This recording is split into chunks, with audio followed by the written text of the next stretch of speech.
What's up? Welcome to the MadLab MMA. I'm your host, Anthony Busciglio, with my co-host, the MadLab. What's going on, y'all? Michael Iurato. This show's brought to you by Fantasy Labs. We have our MadLab Optimizer brought to you by Fantasy Labs. We load up the MadLab projections each and every week into the Fantasy Labs Optimizer. You can buy it from our site. You can buy it as an add-on with one of your other Fantasy Labs subscriptions. And this week, we are doing a daily UFC 259 fight pass. We did it once before for the McGregor fight last month. So if you want to give us a try, give us a test drive. $19.99 all access pass. You get the only thing you don't get is the optimizer. That you got to purchase. That's an add-on.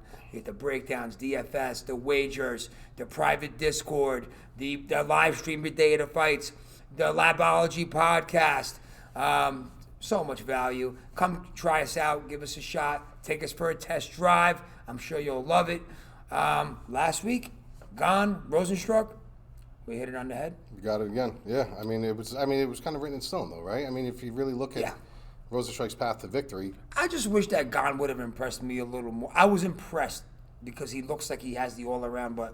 See, I disagree with that, though, because at the end you were very impressed by it? No. Not that I was very impressed, but he did... He didn't have to. He did what he needed to do to win. You know what I mean? Like, that's the name of the game. At the end of the day, I know it's... You know, he was catching a lot of shit about that, and there were fighters that were defending him. Like, he did his part. He was attacking. It was... You know, you can't draw... You can't draw somebody into a fight. I know. You know, especially when you have the power of Rosenstruck. You can't let somebody draw you into their fight. Right, because that's what he's waiting for. He's waiting for you to come in. That's what he's waiting for the whole, every fucking round. Open up a window and send something down the middle. And he wouldn't let him do it. He fought smart. Yes. Very smart. A little too smart, but he fought smart. He just didn't fight the fan-friendly fight. Right, and you're not going to get that all the time. You're not going to get that all the time, especially when you got two guys who hit like fucking trucks. You know, there's a fight on this card that I'm praying to God doesn't end that way, but it possibly can end that way because both of these guys hit like fucking freight trains. Well, listen, I like Gane a lot of potential, very high ceiling. We spoke about it last week. I'd like to see him I'd like to see him fight a little bit of a firefight, whoever he fights next. Yeah, I want to see his chin. I'm concerned with that. I want to see his chin. Mm-hmm. I've never seen his chin. Yeah. Have you?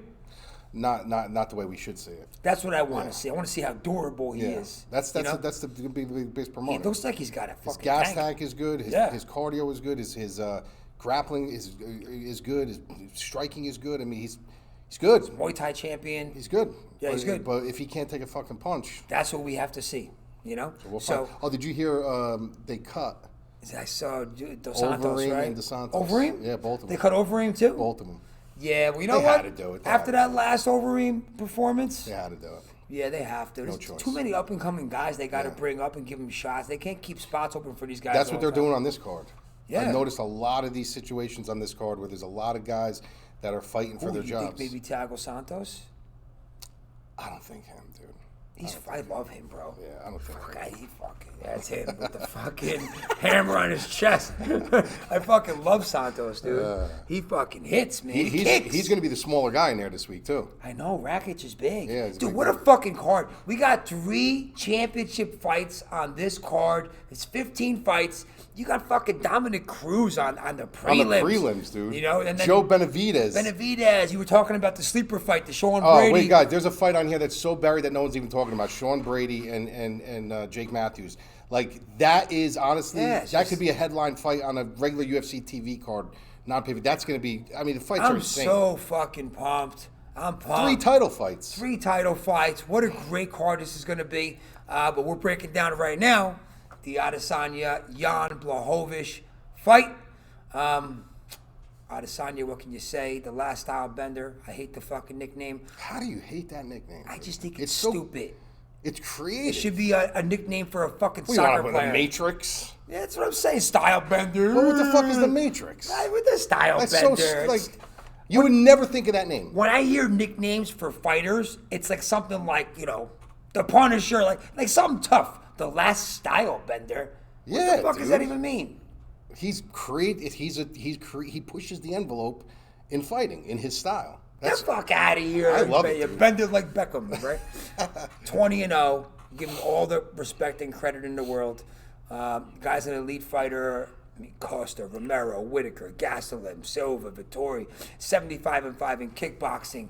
Guy looks fucking incredible. Looked incredible his last time out. Blachowicz 27-8, good fighter. 9 wins by knockouts, 8 knockouts, 9 submissions, 10 decisions. Notable wins: Cannonier, Dominic Reyes, Souza. Lost to Thiago Santos. Polish Power. That's a fucking good nickname, okay? Not Black Stylebender. Generic, dude. I love Polish people. They're fucking tough. Good people. Good families, by the way. They do. Okay? They got good food, too. They good got food, and they like vodka.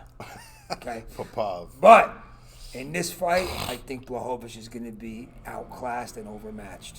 A lot of people are looking at this fight like this is some huge task for Izzy to bump up to light heavyweight. A lot of people forget that he's a big middle. You know what I mean? So for him to come up to light heavy isn't that much of a daunting task, even though he's not going to have to cut so much weight and stuff like that. And listen, the clear paths here and the clear, bonuses in each corner. Jan has more power. He's not as powerful as they're commercializing right now. Does he even have more power, though? Yeah, he does. Yeah, he's powerful, dude. He's got. One thing I forgot to ask you about. He's a true natural light heavyweight. Adesanya's coming in at 193. He's going to come in. He's not going to. Well, he'll come in a little lighter. But I'm going to explain why. But 205 is the cutoff. Right. He said I'm not gaining any weight. I'm coming in at 193. Because he is in a firm belief, and I am too. And this is why I think this guy's great. And I don't say this often about anybody. I'm not a hype train guy. You gotta show me. I've been around this game too long to see people fucking come and go. That people jump on their train. This guy is one of the best strikers I've seen in a decade. And you're talking to a guy that has been involved in boxing since I was 12 years old. This is a guy who literally, the things that he does, he loses my eye sometimes with some of these angles that he creates and some of these. And nobody really loses my eye when it comes to boxing. Nobody in the UFC, nobody in MMA, because I know a lot of the pockets and I know a lot of the nuances. This guy will lose me because he creates these fucking scenarios that are just mind-blowing. And he doesn't have all the power in the world. He's not going to sit there and he's not going to start you with one punch. But what he will do is he will create these pathways for himself and these detours on roads that you're not giving him. And he will clip you. And the accumulation of punishment will soon take its toll. And he doesn't stop. And the thing that makes him great is not his showing that night. It's the next fight that he comes in, he throws in another nuance and another adjustment. When he fought Kelvin Gastelum, nobody knocks out Kelvin Gastelum like that. No one puts it on him like that. He took punishment too. I'm not going to say he didn't, but when he came back and he adjusted those things that I saw that he didn't do right in that fight, and they were gone. Gastelum fucked up in that fight. He had him rocked and he went for the takedown. 1,000%. I don't know why he didn't. 1,000%. But Gastelum is a top shelf fighter. He is. You know what I mean? Top shelf fighter, and he hits like a truck too. Undersized. That's a little bit what bothers me a little bit about this fight, but I'm not concerned about it. That's the only Jan's disadvantage. path to victory here is if he wants to win this fight. If I was the coach, and I was coaching Anthony, this was Anthony's fight, I would say, listen, you cannot stand in space with this guy. You have to constantly put him against the warning track. You got to make this a dogfight. You got to take his range away. Either you put him on his back, you put him against the cage. When you do that and you close the proximity and you close the gate, range don't matter anymore. Striking and patterns don't matter anymore. So what you want to do is you want to bring this in close. You want to close that gap, and you want to make him fight dirty. Make him go, scoop for underhooks, get overhooks, try to fight out, gas his arms out. You've been there before. You fought the light heavyweights. He's never felt that kind of pressure in the cage before with a natural light heavyweight with power. Black belt Brazilian Jiu-Jitsu, if it goes to the ground and he could secure him there, Izzy could be in trouble. But I think Izzy's grappling is extremely underrated. We just haven't seen it yet. He hasn't had to use it that much. He hasn't had to use it yet. I just think that this is going to be one of those fights where you can't see you can't catch what you can't see.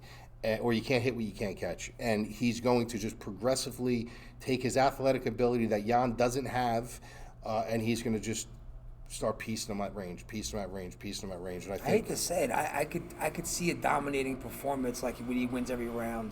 The fuck is that? I think that's the warehouse. Oh. There's a warehouse.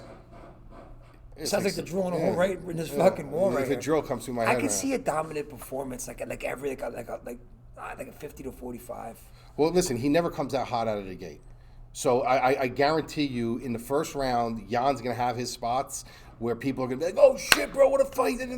then you're going to see what this is what makes him so good. This is why he's very calm, very cerebral. He's downloading information as he's fighting. So if he's not doing nothing, you're just seeing him going like this. He's moving his head. He's throwing a pop shot here, and you're like, well, what is he doing? That's not damage. He's not looking to throw damage. He's looking to space you. He's looking for space. He's looking to see how much. Feeling him out that first round. It's a feel out round, and you usually don't really do that much of that in MMA because you don't have 12 rounds like boxing, but. He knows that the way him gaining ground on you is like this. He could take over a round with 1 minute left. Especially in a 5-round fight. He got plenty of time. 5-round fight. So if he drops the first round, I will not be fucking concerned. If he's taken to his back, I won't be concerned.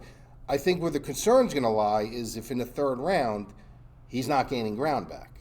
And you're seeing Blachowicz. He's too smart to even let that happen. It's not about being smart. If he can't physically he's not gonna do go it, down you can't 2 physically rounds. do it. Well, you don't know.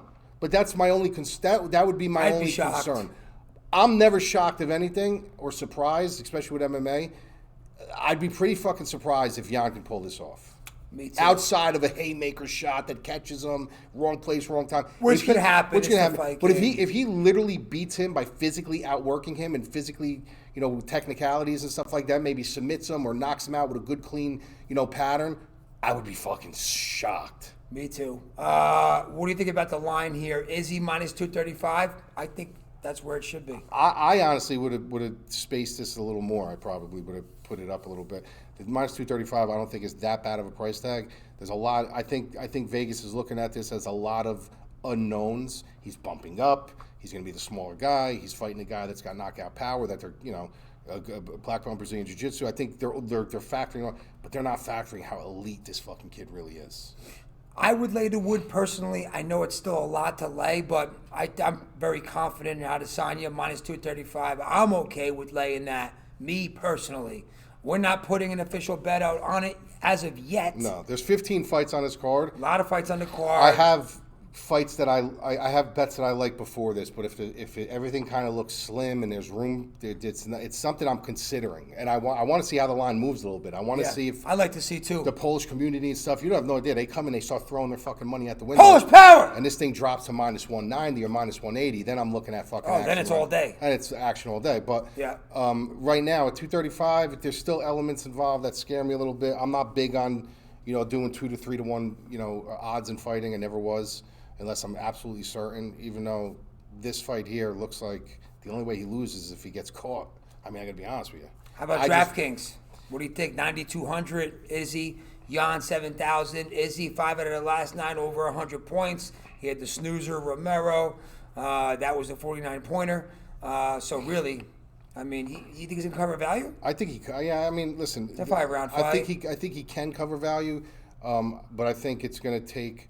It's really going to be predicated on Jan's gas tank. Is Jan going to start gassing out and dropping his hands where he can start picking a bar, or is he going to play a little cautious because Jan still has his gas?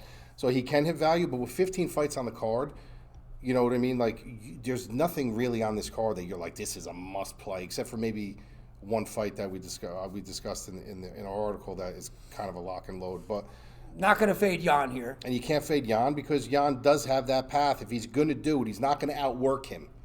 He's not going to go 5 rounds, win a decision. I'll be shocked at. So he's going to have to finish him within, I'd say 3 rounds. And 4th or 5th round, championship rounds, that's when Izzy really comes on. So if he does that, he's going to cover his value. Of course. And there's a chance to do. They wouldn't be fighting a fight if he didn't have a chance to do that. Much bigger lean on Izzy, though. Yes. I mean, if you're doing your 10 lineup strategy, if you had to put one guy in each one, you're going 7 Izzy. 7-3. 3 Jan. You don't have to play this main event in every lineup. There's 2 other 5-round championship fights. There's 15 fights on the card. So don't think that you have to play this fight in all your lineups. So just tread carefully. There's a lot of upside on this card. Yeah, a lot of upside. And there's a lot of finishing potential in a lot of these fights. And like we said, listen, we're doing the daily pass.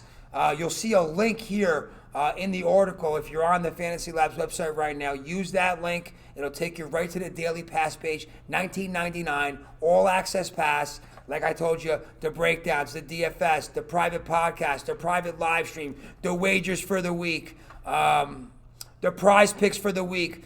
Private Discord. It's going to be on fire all night, Saturday night. Come join us. Watch the fights with us. Everybody's chatting, and we have a great time. Come take us for a test drive. And let's fucking crush it this week, all right? Let's go. Have a good week.